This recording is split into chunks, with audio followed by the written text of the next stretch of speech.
Kind of quiet around here today at the research center. Of course, we haven't been here for some time, so things have definitely changed in your world also, I'm sure. But let's go back in the shop and see if anything's changed back there. You know, this was a first-class automotive shop, and still is, but man, it really looks different now. And we've got people here. We've got our friends here, and they're socially distancing. Thank you, Peter. Gee, Pete's here, Jeff's here, running the show. There's Jim over there in his car. And Chris. Chris, what are you doing here? I just came to hang out, man. What are you doing here? Well, we were supposed to have this webinar showing people what we do behind the scenes. So I guess here we are. Great to show behind the scenes. Because that would probably scare everybody off. The magic behind the scenes. Welcome everybody to the first behind the scenes edition of Virtual Classroom. I'm Chris Chesney. I'm privileged to lead this ragtag team of streamers who have turned their skills Master technicians to video streaming and sharing technology with you in the field in a new and more scalable way than ever before. I hate to say the pandemic can bring good to our industry, but I think it is because it's given us a chance to take what we had as a vision prior to COVID-19 and has given us the fuel, if you will, to stitch together a product and a program that we see as the future of technical training and management training within our industry. Today, we're going to show you some things behind the scenes. I want to make sure that you have a chance to join our science fair, if you will. We're going to, Jeff Miller, our technology manager, and I are going to kind of point you around the building as you saw Randy walk in with his camera. We're going to take you over to Jim Kokonis. He's going to share some of his fun toys and show you how he can interact with you in a remote way that brings, instead of you coming to the vehicle and coming to a hands-on class, allows you to see the vehicle come to you virtually on screen so you can see everything that the instructor is trying to show you. So Jim's going to share a few minutes with us, and then we're going to cast it out to Rich Falco, who's remote. He's in Florida. And Rich is going to share a few things with us today from a remote location, which we've been doing for the last 2 months. And then once Rich is done, we're going to go to Randy and allow Randy to show us some things from another location within the shop here at the Research Center. And then finally, we'll go back and we'll make sure you get a chance to see Jeff, the wizard behind the curtain, who I can tell you that this is truly a virtual classroom stress test, because we have stressed everything to the max this morning and this afternoon as we stand this program up. But we care so much to share this with you so you can see how we're making a difference in how you take in training and how you're able to learn on an ongoing basis. Virtual Classroom started about a year ago with a vision that came from many of our strategic account partners who wanted to provide a more scalable means of educating their teams in the field. See, travel is becoming difficult, and of course today, who knows when travel will become normal. I talked to a friend of mine this morning who was on a flight from New York to Detroit, and there were 6 people on the airplane, and his return flight tomorrow only has 3 people booked.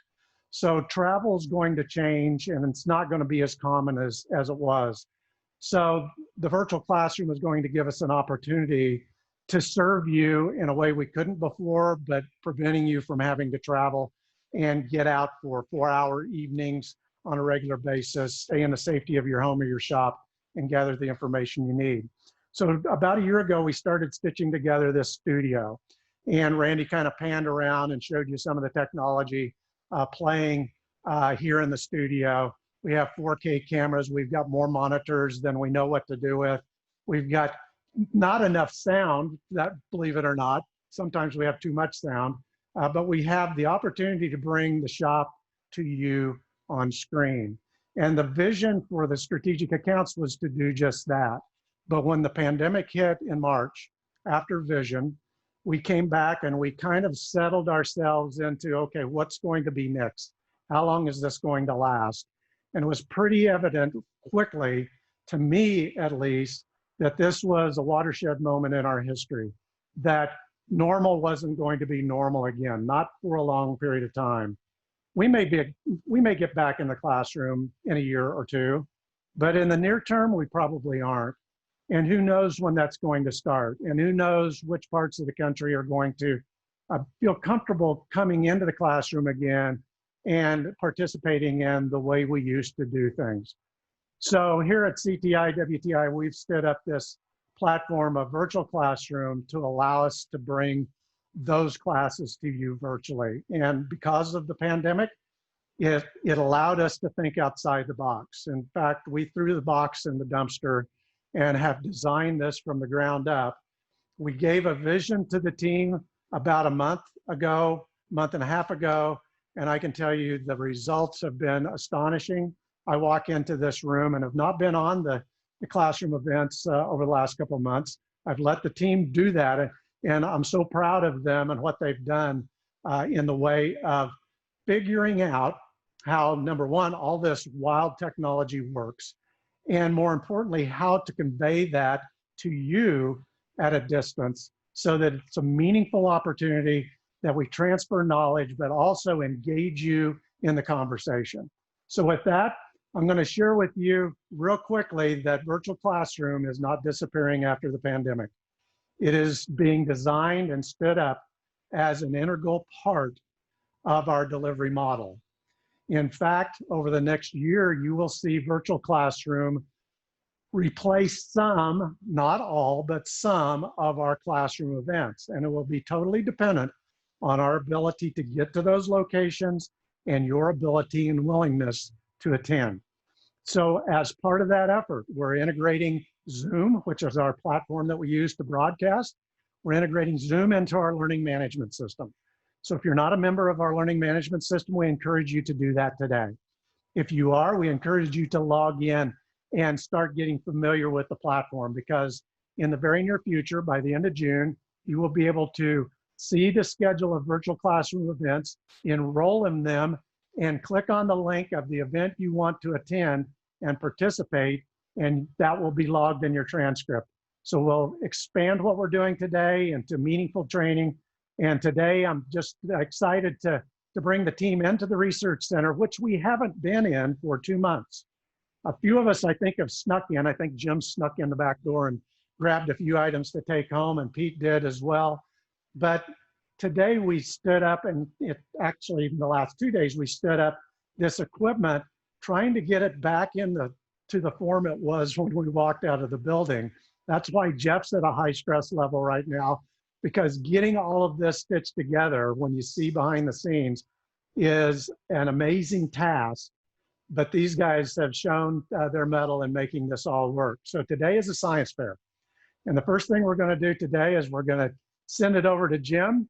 And Jim Kokonis is going to walk us through some new toys that he has and share with you how he can bring the technology of scan data and tools to life right on your screen. So Jim, take it away. How's it going, everybody? So, Jeff, why don't you do me a favor and put up the feed from the scan tool off my laptop? There you go. So you guys can see I have a text screen connected to this pickup truck here. And I'm going to use that simply because one of the things I want to demonstrate for you today is that the vehicle would have to be running for a while to self-purge, and I'm going to use the scan tool to activate the purge solenoid on this truck. But some of the new toys and tools that we've been playing with,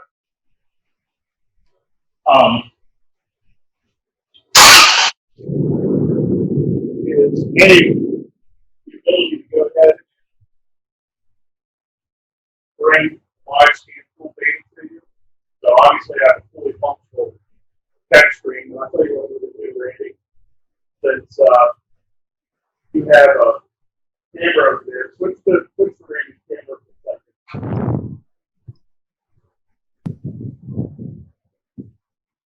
see, I've got my laptop. I'm running TechStream on it. I'm actually on the Zoom meeting on my laptop, but I'm feeding the scan tool directly into the Jeff Switcher station from the studio through a monitoring device here on the side. So the scan tool's live, and for the purposes of this, it's a fully functional tool. I can switch to graphic mode, and I can select bits to graph for you while I was operating the purge valve on this tool. But one of the pieces that we have been, is that audio better? Yes. One of the pieces that we have been working with, Rich Falco and I have been playing with this, and we've got a whole course we're going to demonstrate for you. And it was going to be benchmarked at an event that had to be postponed, but here we are. Rich and I have been working with some ultrasonic devices, some tools. There's a couple different versions that we've been working with. And you're going to notice a change in audio because Zoom normally likes to filter out some ancillary sounds. And because this tool is going to create some pretty impressive noise, if you will,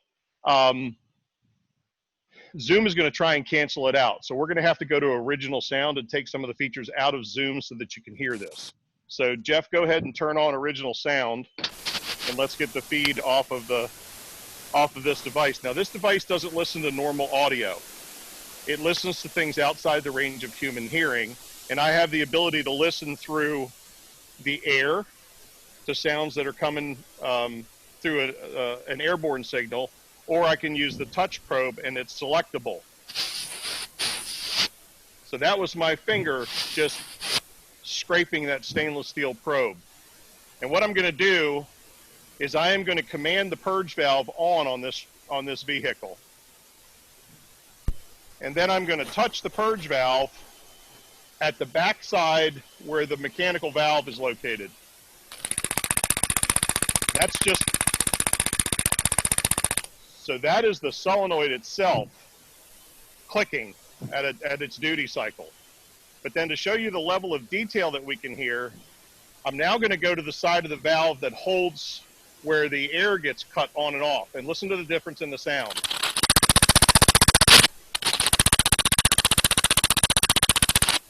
Versus the clicking sound from the back of the valve. Jeff, go ahead and turn off the original audio there.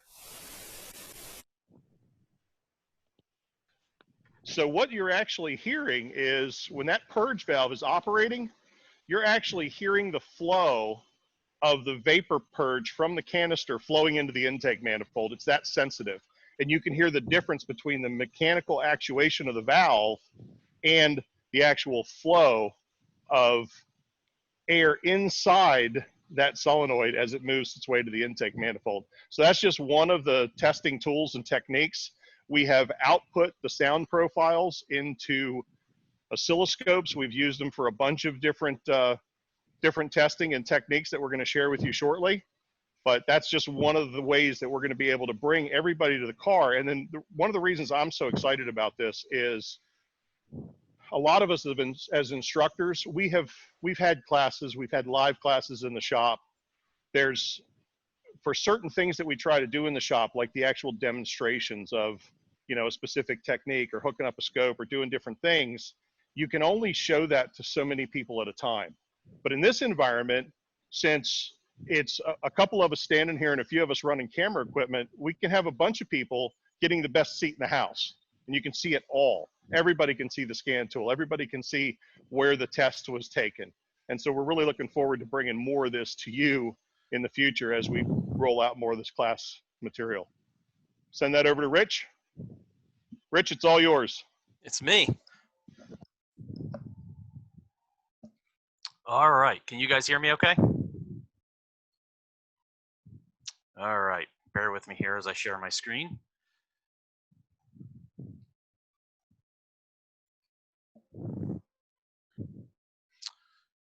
So for those of you who are used to seeing your CTI instructor in a class, I know this is a little different, and we've been forced to change some things. And I just want to show you This is our NVH class, our noise, vibration, and harshness analysis class.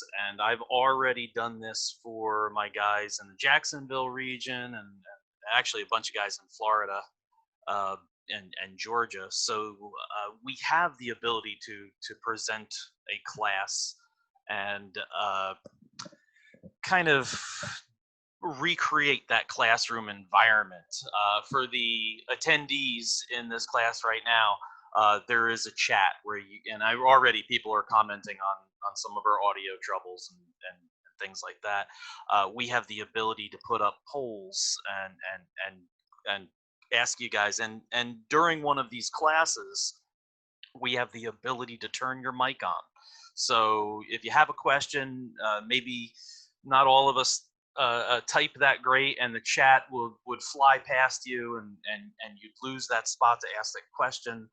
There's a lot of different ways that we can interact, and I can present to you a class like this NVH class, and you guys can interact just as if you were sitting in the classroom itself. So there's a lot of cool things that you can do, and there's no one section of this class that I can just jump in and give you 5 minutes. So I'll kind of just give you the overview of what this class is about. When we're chasing down vibration or noise complaints, it can be a pain. And for the longest time, your only diagnostic option was seat of the pants. It was take it for a ride, go around the block, maybe turn the wheel back and forth and see if the pitch changes. And you got back to the shop and went, man, that feels like the rear end. That feels like a left front wheel bearing. And then you put it up on the lift and figured it out, or tried to figure it out. There's some pretty cool tools out there today, from things we can put on our scope all the way down to, hey, there's an app for that can analyze those noise vibrations. And it really can change the game for chasing some of those things, because if we understand what a vibration is, what a noise is, and we can classify that noise or determine its frequency, we can pinpoint exactly where that issue is showing up. So in this class, we discuss what a vibration is. We discuss calculating the frequency of a vibration. And there's a lot of technology and even apps that can do that for us. But to simplify this, everything on a car operates in a pattern. A lot of you guys are very familiar with pressure pulse testing. You're hooking up your Nicholson sensors to intakes and exhaust, excuse me, intake and exhaust system. And if the engine is operating properly, every cylinder is going to have the same or similar pull. And the exhaust pulses are going to be the same unless we have a misfire. No different with the rest of the car. If we're traveling down the road at 60, 70 miles per hour, the wheels are turning at a specific frequency, a specific speed. The drivetrain will be a different speed. The engine and transmission, depending on what gear the vehicle is in, will be a different speed. So if we can analyze the vibration, calculate the frequency of the vibration, our seat of the pants diagnostic suddenly becomes much more directed. We have a much better target for our problem, because we go from, man, that feels like a wheel bearing, to, oh, the noise I'm hearing or the vibration I am feeling is the exact same frequency as the drive shaft. Well, then it can't be a tire problem, can't be a wheel bearing problem. I am analyzing things that spin as the same speed as the drive shaft. And it's very similar to going after problems, drivability problems with a check engine light. Check engine light tells us the PCMC is a problem. Maybe we get a trouble code. Doesn't always tell us what the problem is, but it gives us a direction. So NVH testing like this can give you a direction towards that vibration or that particular noise. There's a lot more to this class, and I could sit here and talk all afternoon. But I see Randy is probably pretty ready. The one last point I'll make about this class is, for those of you who are familiar with diag.net, go onto diag.net and just do a search for vibration or even NVH. There's a case study on there of a brand new Ford vehicle that has had everything. And when I say everything, I mean from engine all the way to rear differential replaced. And those types of guesses get really expensive really fast. So this type of testing, NVH testing in this class is really cool for pinpointing those problems and going from, well, let's rotate the tires and hope for the best, and figuring out exactly what the problem is. All right, Randy, you ready? I want to thank everybody for joining us today. This has been largely unscripted, but still a lot of fun. And as Jim talked about, this really gives us the ability to address a lot of problems, or a lot of challenges is a better word for it, that we've had along the way. You know, how do I get to an instructor-led class? What happens if I work a night shift and it clashes with the timing of that class? What if I just plain live too far away? And we're excited that virtual classroom is going to be a big part of solving those problems. And as you saw with Rich, we also have the ability to bring experts in their field from all over the country to a single class. One thing that you can't do with instructor-led training, except it may be a national convention, that type of thing. So it gives us a lot of opportunities, and it gives us a lot of features that we can use to enhance training for you. So today what I'm going to do is talk a little bit about GDI vehicles. I'm going to go start this, and I'll have Jeff switch to our scan tool screen so you can see what I'm doing, and I'll explain it along the way.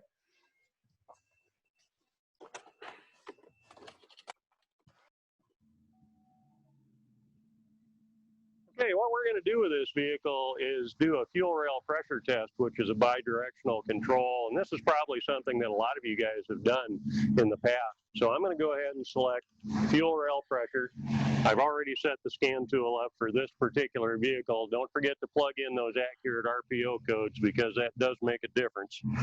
We've started the engine and let it idle.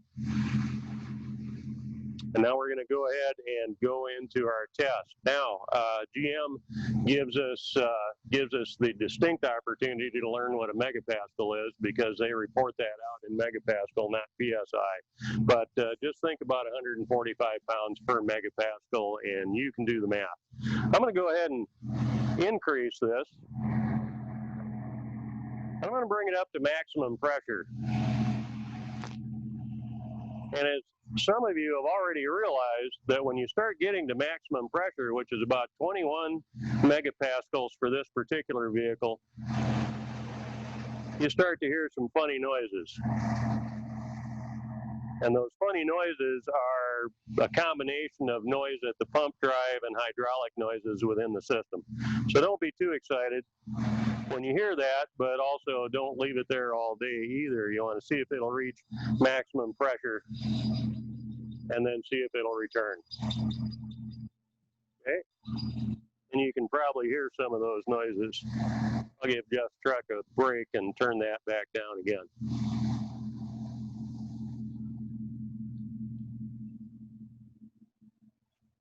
Okay, we'll have Jeff switch off of that scan tool. We're going to talk about these results for just a little bit.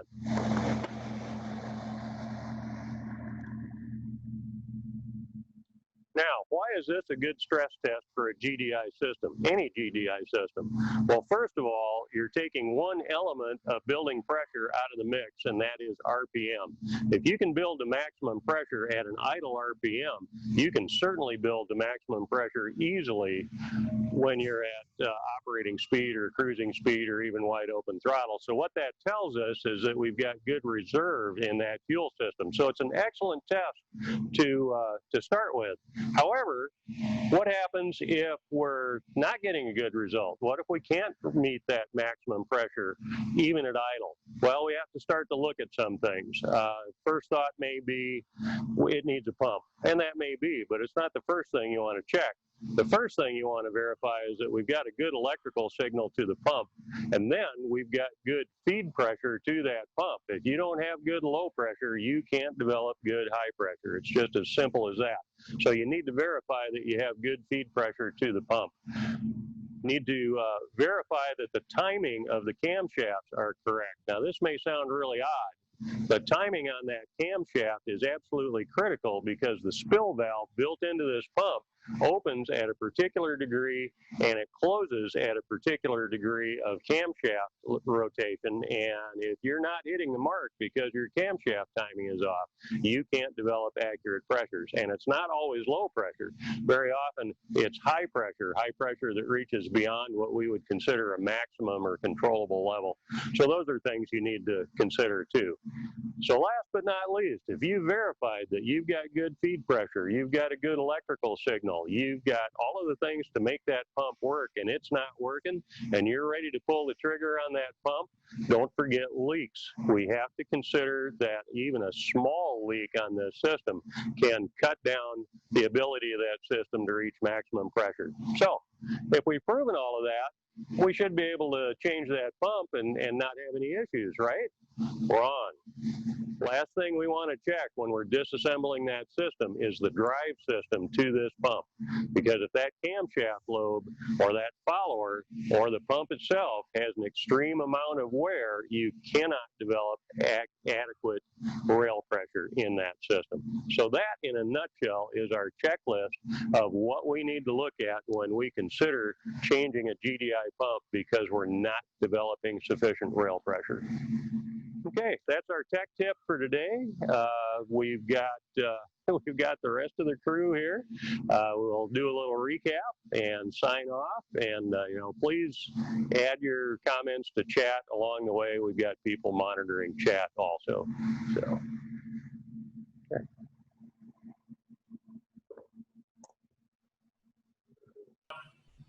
Everybody, I want to make sure that you know how much fun we've had doing this, but more importantly, how we appreciate how important it is to provide good training for you. You guys are still out in the trenches, still working every day, still at the forefront, and we appreciate that and realize that we can do things for you from here, whether we can meet you personally or not. So, Chris?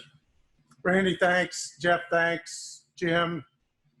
Pete's been in the background. If you saw the shorter guy in the background listening to us to make sure our sound sounded good, that's great. We can go to any comments and make sure that we answer any questions that might be there. So Jeff, you can just throw them out at us if you want, or Jim. Let's do that real quick and we'll spend a few minutes answering as many questions as we can and then we'll sign off. But hopefully this has been a demonstration of what we can do at the drop of a hat.